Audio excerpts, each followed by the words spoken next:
Mis amados, este es el segundo video sobre el período intertestamentario, que también se conoce como los 400 años de silencio, que registra aproximadamente desde el 430 a.C. al 4 a.C. y en el canon bíblico es la etapa entre el fin del Antiguo Testamento, marcado por el libro del profeta Malaquías, y el inicio del Nuevo Testamento, con el Evangelio de Mateo. Mire, aunque la Biblia en realidad no registra eventos de este periodo, permítame decirle que la historia pues no se detiene y hay algunos documentos que también tienen carácter histórico y que nos van a ayudar muchísimo a entender un poquito sobre este periodo. Y me refiero a los libros deuterocanónicos, como son los casos de Macabeos, el libro de sabiduría, entre otros. Además, pues también tenemos algunas fuentes externas, como son los escritos del historiador Flavio Josefo, quien nos permite también reconstruir algunos eventos que sucedieron en torno al primer siglo y que tuvieron un gran impacto en el mundo hasta el momento del nacimiento de Jesús, el Mesías prometido.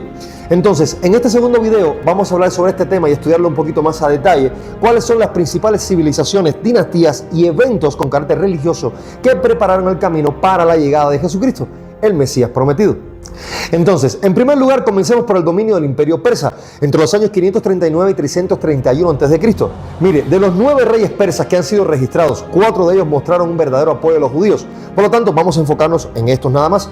Después del exilio babilónico, los judíos regresaron a Jerusalén bajo el dominio del Imperio Persa. Ciro II el Grande fue el rey persa que conquistó Babilonia en el año 539 a.C. y fue él mismo el que permitió que una parte de los judíos regresaran del exilio a Jerusalén para la reconstrucción del templo. Y esto lo podemos ver en el libro de Esdras, capítulo 1, versículos 1 al 4. Luego, Darío el Grande, quien estuvo entre el 522 al 486 a.C., apoyó la reconstrucción del templo de Jerusalén. Vea Esdras, capítulo 6, del 1 al 12.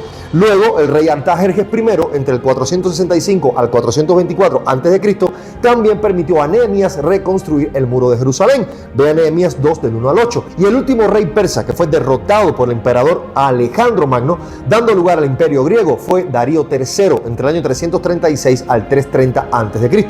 Ahora, ¿cuál era la situación de los judíos durante esta primera etapa? En primer lugar, se reconstruyó el segundo templo, terminado en el año 516 a.C. Luego, Esdras y Nehemías promovieron la observación de la ley de Moisés. En tercer lugar, el idioma arameo reemplazó al hebreo como la lengua común. En cuarto lugar, se establecieron las sinagogas como centros de enseñanza. En quinto lugar, los persas fueron tolerantes con la religión judía, permitiéndoles la práctica de su fe. Ahora, el segundo periodo fue el dominio griego, entre el 331 al 167 a.C.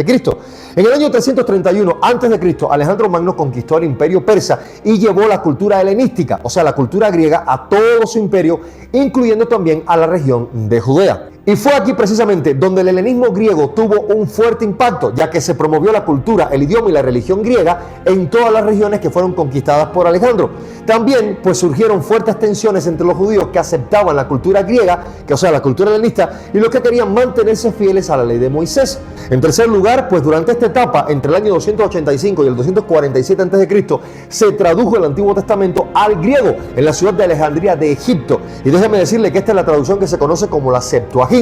Pero tras la muerte de Alejandro Magno en el año 323 a.C., su vasto imperio no dejó a un único sucesor, sino que fue dividido en 4 generales principales, que incluso, permítame decirle, que lucharon entre sí para quedarse con el control o dominio total del imperio. Y esto pues no funcionó porque ninguno de ellos cedió realmente a la presión y finalmente se establecieron 4 reinos helenísticos principales. El primero fue Ptolomeo I en Egipto, que fue la dinastía ptolomeica. El segundo, Seleuco I en Asia, la dinastía Seleucida. El tercero, Casandro en Macedonia y Grecia, que fue sencillamente la dinastía antipatrida. Y la cuarta, Lisímaco, que fue en Frigia, Tracia y Asia Menor, que fue la dinastía Lisímaca.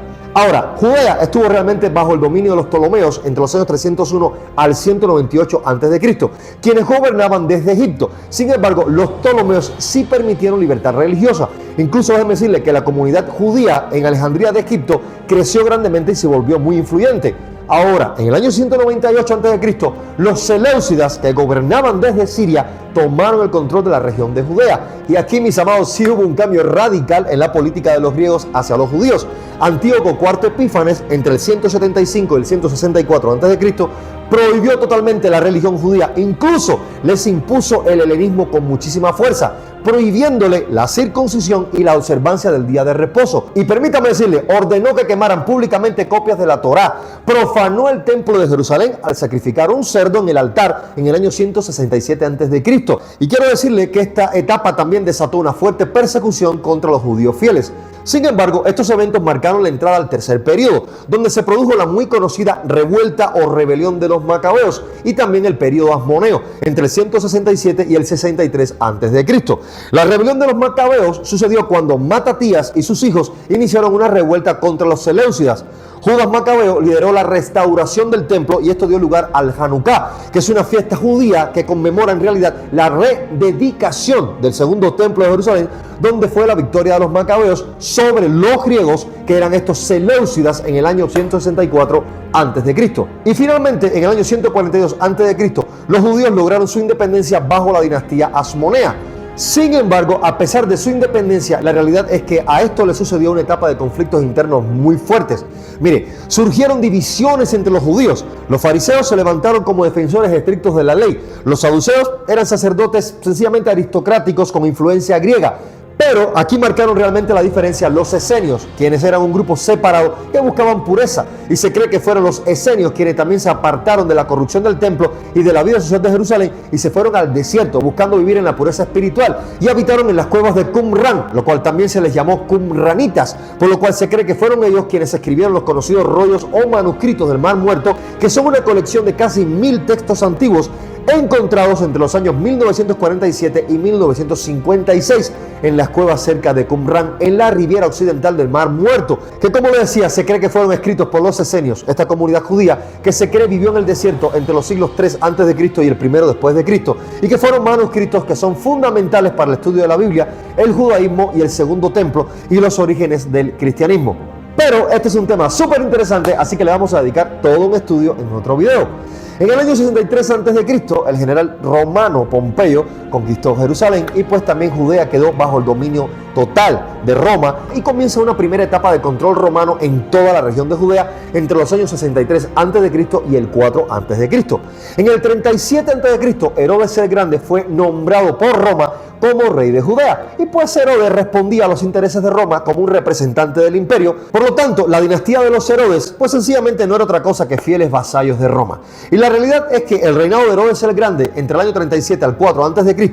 pues estaba matizado por cosas bastante fuertes, como es el caso de que este hombre era un despiadado, cruel y muy paranoico, que incluso desvivió a su propia familia. Ordenó la matanza de los niños en Belén, como vemos en Mateo 2:16, temiéndole a la profecía del nacimiento del Mesías.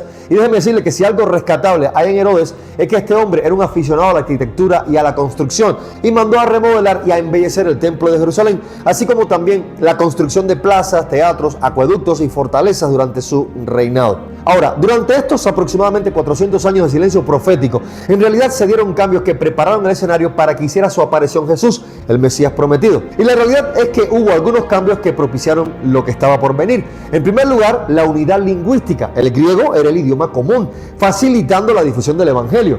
En segundo lugar, Jesús llevó a cabo su ministerio en un periodo conocido como la Pax Romana o la Paz de Roma a partir del año 27 después de Cristo. La realidad es que el imperio romano gozaba de estabilidad y caminos seguros para viajar, y este era un periodo de paz y estabilidad que fue muy significativo para que el cristianismo pudiera expandirse y crecer considerablemente, ya que facilitó los viajes y la predicación posterior de los apóstoles, incluyendo por ejemplo el apóstol Pablo, quien pudo viajar con facilidad por todo el imperio romano, predicar el evangelio gracias a la red de carreteras que ellos habían construido.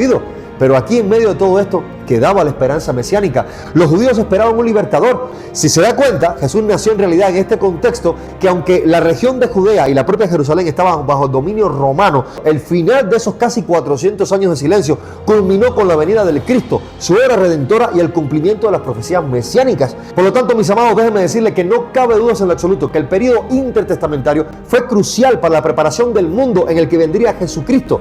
Fue una época de grandes cambios políticos, culturales y religiosos. Se sembraron la semilla de las tensiones que encontramos después en el Nuevo Testamento. Mire, la opresión romana, las divisiones entre los grupos religiosos y la expectativa de la venida del Mesías. Sin embargo, todos estos cambios ayudaron a la difusión del mensaje de Cristo y, mis amados, al establecimiento del cristianismo.